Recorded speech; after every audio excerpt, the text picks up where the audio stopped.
ಜೀವಾವಧಿ ಶಿಕ್ಷೆಗೊಳಗಾಗಿದ್ದ ಶಿವಮೊಗ್ಗ ಸೆಂಟ್ರಲ್ ಜೈಲಿನ ಖೈದಿಯೊಬ್ಬ ಮೃತಪಟ್ಟಿದ್ದಾನೆ. ಚಿಕ್ಕಮಗಳೂರು ಮೂಲದ ಬಾಬು ಕೆಪಿ ಅಲಿಯಾಸ್ ಸಜಿಬಾಬು ಮೃತ ಖೈದಿ.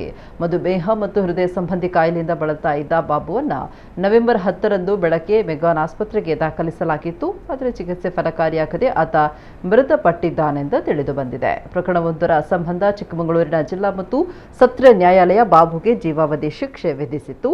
ಕಳೆದ ಆಗಸ್ಟ್ 22ರಂದು ಬಾಬುವನ್ನ ಚಿಕ್ಕಮಗಳೂರು ಜಿಲ್ಲಾ ಕಾರಾಗೃಹದಿಂದ ಶಿವಮೊಗ್ಗದ ಕೇಂದ್ರ ಕಾರಾಗೃಹಕ್ಕೆ ವರ್ಗಾವಣೆ ಮಾಡಲಾಗಿತ್ತು. ಚಿಕ್ಕಮಗಳೂರು ಕಾರಾಗೃಹದಲ್ಲಿ ಇದ್ದಾಗಲೇ ಬಾಬು ಎಂಜಿಯೋಪ್ಲಾಸ್ಟಿ ಶಸ್ತ್ರಚಿಕಿತ್ಸೆಗೆ ಒಳಗಾಗಿದ್ರು ಎನ್ನಲಾಗಿದೆ.